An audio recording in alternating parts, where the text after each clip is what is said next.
Hello friends, நம்ம இன்றைக்கி எதை பற்றி பார்க்க போகிறோம்னா மல்லி வரப்போகிற எபிசோடில் என்ன இன்ட்ரெஸ்டிங்கான சுவாரஸ்யமான விஷயம் நடக்க போகுதாங்க பார்க்க போகிறோம். வாங்க வீடியோக்குள்ளே போயிடலாம். நம்முடைய மல்லியை பார்த்தீங்கன்னா நாகும் பாபு வந்து இந்த ராஜேஸ்வரி வந்து அசிங்கப்படுத்துனதே வந்து நினச்சி ரொம்பவுமே வந்து வருத்தப்பட்டுட்டு இருக்காங்க. அதுக்கு நம்மளுடைய வெண்பா குட்டி பார்த்தீங்கன்னா வாமா ரூமுக்கு வந்து போகலாம் அப்படின்ற மாதிரி வந்து கூப்பிட்டு அப்பயும் பார்த்தீங்கன்னா இல்லை வெண்பா நீ போ அப்படின்ற மாதிரி வந்து சொல்லிவிட்டு நம்முடைய மல்லி வந்து அங்கேயே இருக்காங்க. சரிம்மா நான் போயிட்டு வந்து ஹோம்ஒர்க் எல்லாம் பண்ணிவிட்டு இருக்கேன், நீங்கள் வாங்க அப்படின்னு சொல்லிட்டு போனோம். நம்ம வெண்பா பார்த்தீங்கன்னா அந்த ஹோம்ஒர்க்கெல்லாம் வந்து முடிச்சுட்டே திரும்ப வந்து பார்த்தாலே நம்ம மல்லி பார்த்தீங்கன்னா அழுதுகிட்டு வந்து இருக்காங்க. எதுக்குமா நீங்கள் வந்து அழுதுகிட்டு இருக்கீங்க அப்படின்ற மாதிரி வந்து கேட்டதுக்கு நீங்கள் வந்து ராஜ்யத்தை சொன்னதெல்லாம் வந்து நீங்கள் பெருசாக எடுத்துக்காதீங்க, நீங்கள்லாம் மறந்துடுங்க அப்படின்ற மாதிரி எதுவும் சொல்லி நம்ம வெண்பா குட்டி வந்து எடுத்து சொல்கிறாங்க. அதுக்கப்புறம் பார்த்தீங்கன்னா வாமா எனக்கு வந்து வயிறு பசி சாப்பிட்ணும் அப்படின்ற மாதிரி வந்து கூப்பிட்டாலும் இல்லை வெண்பா எனக்கு வந்து பசிக்கலை, நீ மட்டும் போயிட்டு சாப்பிடு அப்படின்ற மாதிரி வந்து கூப்பிட்டு சொல்கிறாங்க. நம்ம வெண்பா பார்த்தீங்கன்னா சாப்பாடு போட்டு வந்து நம்மளுடைய மல்லிகிட்ட வந்து அம்மா எனக்கும் வந்து பசிக்குது, நான் வந்து பார்த்ததுலேருந்து நீங்கள் வந்து சாப்பிடல, கண்டிப்பாக வந்து சாப்பிட்டே ஆகணும் அப்படின்ற மாதிரி ரொம்பவுமே வந்து போஸ்ட் பண்ணிகிட்டே இருக்காங்க.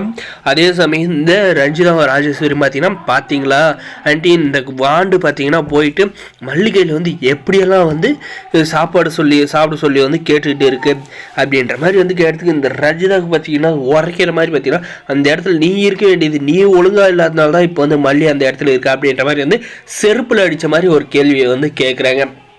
அதுக்கப்புறம் பார்த்தீங்கன்னா நம்முடைய வெண்பாவை வந்து நான் வந்து நீங்கள் சாப்பிட்டா சாப்பிடுவோம் இல்லை சாப்பிட மாட்டேன் அப்படின்ற மாதிரி வந்து சொன்னதும் பார்த்தீங்கன்னா நம்முடைய மல்லிக்கு பார்த்தீங்கன்னா நம்முடைய வெண்பாவை வந்து ஊட்டி விடுறாங்க, நம்மளுடைய மல்லியுமே வந்து சாப்பிட்றாங்க. நம்முடைய வெண்பாவும் நம்ம மல்லியோட அன்புக்கு பார்த்தீங்கன்னா ஈடு வந்து எதுவுமே இல்லைன்னு சொல்ல முடியும். ஏன்னா ஒருத்தருக்கு ஒரு அந்த அளவுக்கு வந்து பாசத்தை வந்து பரிமாறிடுறாங்க.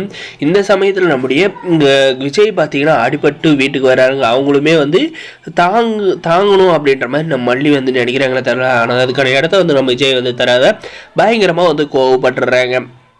நம்மளுடைய மல்லிக்கு எப்படி வெண்பா வந்து சாப்பாடு ஊட்டி விட்டாங்களோ அதே மாதிரி வந்து நம்முடைய விஜய்க்குமே வந்து நம்முடைய மல்லி வந்து சாப்பாடு ஊட்ட வந்து போகிறாங்க. ஆனால் பார்த்தீங்கன்னா அதை வந்து மறுக்கிறாரு நம்ம விஜய். அதுக்காக நம்முடைய மல்லி வந்து ஒரு வழியாக வந்து சமாதானப்படுத்தி நம்முடைய மல்லி வந்து விஜய்க்கு வந்து சாப்பாடு ஊட்ட வந்து ஆரம்பிக்கிறாங்க. இதை பார்த்து வயிறு இருந்தாங்க சொல்ல முடியும் இந்த ரஞ்சிதா. ஏன்னா வந்து அவளுக்கு நம்ம மல்லியும் விஜய் வந்து சேர்ந்து வந்து சுத்தமாக வந்து ஆக மாட்டுது. இந்த ராஜேஸ்வரிக்கு பார்த்தீங்கன்னா அவங்க ஈக்குவலுக்கு வந்து ஸ்டேட்டஸான பொண்ணு வந்து கல்யாணம் பண்ணியிருந்தா நல்லா இருந்திருக்கும். ஆனால் வந்து நம்ம விஜய் வந்து யோசிக்கிறது என்னன்னா வெண்பாவை வந்து பார்த்துக்கிறது வந்து மல்லி தான் நல்லா பார்த்துக்குவா அப்படின்றத வந்து நினைச்சிருக்காரு. தவிர இந்த ரஞ்சிதாலாம் கல்யாணம் பண்ணிட்டு இருந்தாருன்னா கண்டிப்பாக வெண்பாவை வந்து கொடுமைப்படுத்தியிருப்பாங்க. சித்தி கொடுமை என்னன்றதை வந்து கண்டிப்பாக வந்து வெண்பாவுக்கு வந்து காட்டியிருப்பாங்க. வேற ஒரு எபிசோடு இதெல்லாம் நடப்பது நம்மளுடைய மல்லி விஜய் சேரணும் நினைக்கிறவங்க வீடியோக்கு லைக் பண்ணி மறக்காம சப்ஸ்கிரைப் பண்ணுங்க.